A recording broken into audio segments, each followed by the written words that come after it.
Hello, finance students. Glenn St. Romain here for B US 2203, Principles of Finance at UoPeople. And today, we're diving into an intriguing thought experiment in Lesson 2 discussion.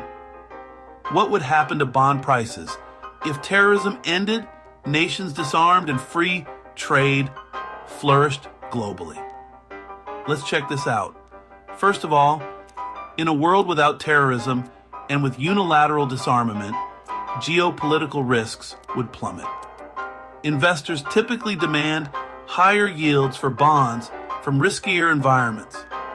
So, with decreased global risks, the demand for bonds would rise, driving their prices up. Next, let's consider the impact of global free trade. Free trade fosters economic growth by eliminating tariffs and barriers, enhancing the flow of goods, services, and capital. This uplift in economic activity would lead to higher corporate profits and, in turn, more tax revenue. Governments might not need to issue as many bonds to fund deficits, reducing supply. Lower supply and higher demand. You guessed it, bond prices would increase further. Now remember Chapter 5? When demand for bonds increases, their yields, essentially the interest rates, fall. Lower yields mean cheaper borrowing costs for governments and businesses, spurring even more economic growth.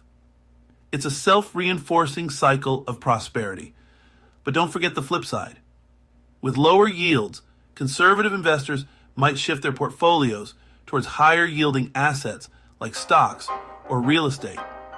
This diversification can balance the bond market, but overall, the price trend for bonds remains upward due to the reduced risk and increased demand.